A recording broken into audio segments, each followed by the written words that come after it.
Beauty Lies Within by MiraculousDragonMaster. Chapter 21. The Six Have Fallen. Fluttershy found her friends on a balcony that overlooked the ballroom.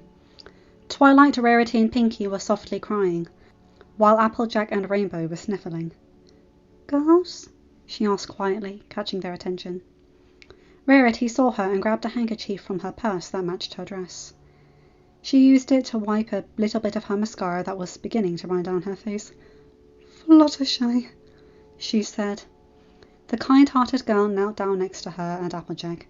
"I'm sorry, girls," she said, but that was all she could say right then. "Excuse me," a voice chimed in. The girls all looked towards the entry of the balcony and saw a very beautiful woman who seemed to be a few years older than all of them. She had flaxen blonde hair that went down her back in pristine waves, pale skin that seemed to glow in the moonlight, and icy blue eyes. She wore a long black gown with a bright teal trim that exposed her bare shoulders with long sleeves. On her feet were tall black heels, and a large black purse hung from her left shoulder. "Why are you lovely ladies crying?" she asked. Twilight sniffled. "It's nothing you need to bother yourself with," she said, standing up. "We don't want to bother you with our own drama."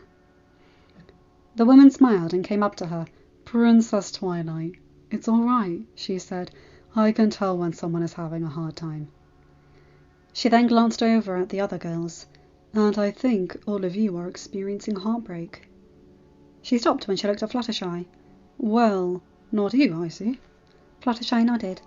"I'm just feeling sorry for my friends," she said. The woman tilted her head in confusion. "Why?" she asked. Twilight, Rainbow, Applejack, Pinky and Rarity all glanced towards the ballroom. The woman followed their gazes downward and saw that they were looking at the guys. Flash, Soren, Spike, Cheese and Fancy. They were seated together, not bothering to dance anymore. The woman then had a look of realization on her face. "Oh, I see," she said. "You can never be with the ones you love." The five girls all blushed pink. Rainbow rubbed her arm nervously. "Well, personally, I wouldn't go that far," the woman said. The woman smiled mischievously. "You care about him, don't you?" she asked. "Well, yeah, but—" "Then that tells all," the woman said. Applejack came up to her. "How did you know what we're feeling?" she asked. For some reason, there was something wrong about her that rubbed her the wrong way. The woman smiled again, this time softer. "Like I said, I can tell when someone is going through a tough emotion." Adrian knew that this woman was telling the truth about that. But still, there was something about her that was ringing alarm bells in her head. Of course, maybe her emotions were clouding her judgment at the moment. The woman's eyes widened. "Oh my goodness," she said, as if she had just remembered something. "Actually, I was looking for you six." "What for?" Twilight asked her. For one suspicious moment, she was about to blast a beam of magic at her. "I heard someone say that they are planning to poison those fellows of yours down there. And your friend, the Lord of Chaos," the woman informed them. The girls gasped in shock. Twilight tensed up again, this time in terror as she processed the information. "Discord," Fluttershy whispered under her breath. "Do you think it might be?" Rarity trailed off. "It must be," Twilight confirmed. "But why the guys?" Pinky asked. "We're the ones she's looking for." "Maybe she plans on using them to get to us," Rainbow theorized. "Maybe," Applejack said. "Here." The woman opened her purse and pulled out 6 large red apples. Immediately the girls felt hungry as they saw the fruit. "Eat this." How is an apple going to help us?" Rainbow asked. "I have enchanted this apple," the woman explained as she gave the apple to Fluttershy. "I've got 5 more." One by one she handed a similar red apple to each girl. "One bite of these apples, and all of you will have the strength to defeat this foe of yours." The girls all looked down at the shiny red fruits they held in their hands. True, they looked delicious, but they still weren't sure if they could trust this woman. The 5 girls looked down at their guys. who were all drowning in their sorrows as they were a few moments ago. Fluttershy, however, glanced out of the entry towards the main entrance of the castle, where Discord should be finishing up getting the carriage ready to go. They had no idea what might happen to them in who knows how much time until she strikes. Were they going to risk the chance of them getting captured by Chrysalis and not knowing what she might do to them to force the girls to give themselves up? They all looked back down at the red apples in their hands again. "But you must hurry," the woman said abruptly. "The magic won't last forever. When midnight strikes, they won't work anymore." The main six all looked at each other in determination. "Together?" Pinkie asked her friends, holding up her apple. The others held up their own, their decision made. "Together," they all said.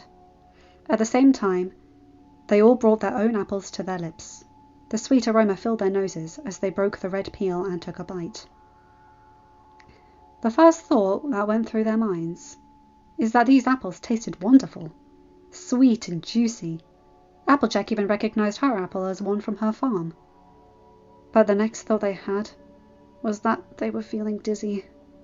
They didn't even know that they were falling to the floor as blackness filled their vision until they hit the cold marble floor. Meanwhile, Discord had just finished prepping the carriage for flight when suddenly his whole body tingled and he wiggled around like a snake. "Woo!" he exclaimed. "That was a new one." Suddenly, Discord felt like there was some chilling sensation in the air. Something must have happened. Something terrible. Immediately, he teleported over to the guys in the ballroom, who all jumped at his sudden appearance. "Discord, do you mind?" Spike asked, glaring at his face. "I must say, you have been making quite the appearances tonight," Fancy added. "Sorry about my suddenness, gentlemen," Discord said. "But have you noticed that it feels colder in here?" "What are you talking about?" Spike asked. "Everything's..." Suddenly, the draconic young man felt a chill go up his spine. "What was that?" he asked. The other men looked at Discord, thinking that he was pulling a prank on them. The Lord of Chaos held up his hands. "It's not me this time, I swear," he said. Soren then felt a sudden coldness hit him and made the hairs on his neck stand up. "Yeesh, that's frightening," he said. Flash felt like there was something bugging him. Being a royal guard, he was trained to hone his instincts, and right now they were telling him that something was wrong. "I don't think this is a joke," he said. Cheese began vibrating violently, as if a blizzard had stormed in the ballroom. "Yikes!" he exclaimed. "Where did that come from?" Fancy began rubbing his arms as if to warm himself. "I must say, this is not at all humorous, even if this is not a joke." Suddenly, 6 apples came rolling down towards them. Flash picked one up. The red fruit had a bite mark on it. "What is this doing here?" he asked. He looked over at the others, who were each holding an apple. All of them had one bite mark in them. Some were a little bigger, while a couple of others were smaller.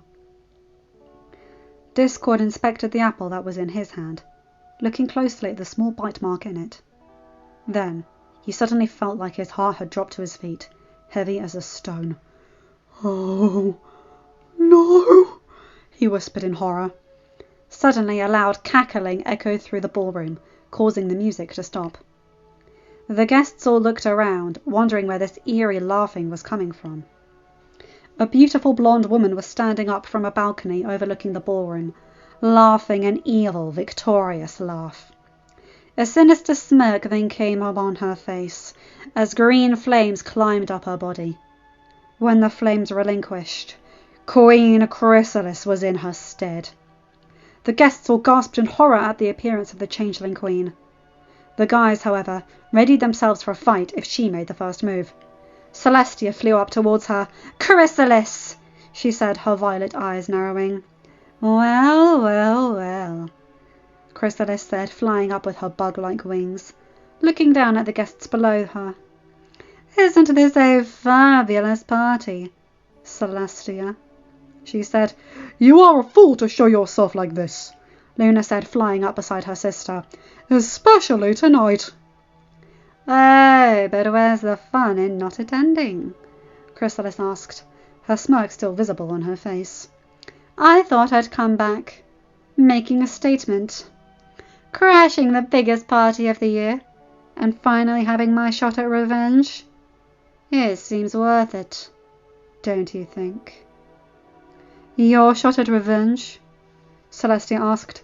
Well then, here you have it. Chrysalis laughed. Oh, no, Celestia, she said. I'm aiming my revenge at someone else. Well, here I am, a voice shouted. Starlight Glimmer came up and levitated herself up to meet the Changeling Queen with aqua-green magic. Go ahead, take your chance. Chrysalis glared at her. As much as I would love to suck up all the love you have and turn you into a hollow being, I'm saving you for later, she said. Right now, I'll be leaving. With a few trophies. Her hand lit up with dark green magic, and 6 flashes of light appeared behind her. There, each encased in hard green cocoons, were the main 6, all sleeping peacefully and limply. Everyone gasped in horror. The guys immediately sprang into action, but Chrysalis stopped them with a blast of green goop. Celestia, Luna and Starlight attempted to do the same, but the outcome was the same, as the green glue glued them to the wall. They all struggled fiercely to break free. Release them! Discord roared, his eyes glowing with flames. Or you'll pay! Flash added. Chrysalis snickered at the threat. All right then. You each want to play the knight in shining armor? She snapped her fingers, and the cocoons containing the main 6 vanished into thin air. They're still within the city, but where? Well, if you know them well enough, you'll find them. The Changeling Queen then pointed to the grandfather clock. But there is a catch, she said. Until the clock strikes 12, their lives are on the line. If you don't make it by then, they'll be dead! Chrysalis cackled again as a column of green flames enveloped her. When they faded, the Queen of the Changelings was gone, her evil cackling echoing throughout the room. End of chapter. Hi guys, hope you enjoyed that one. Oh boy, I like that. Oh, the boys are ready to rumble. And I like that Chrysalis and Celestia and Luna and Starlight were all floating in the air like, come at me. But she's just like, I've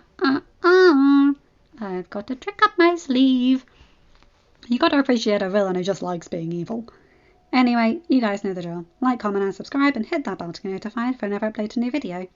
Have a good day, night or whatever time zone you're in. Bye my guys, gals and non-binary pals. I'll see you in another video. Take care.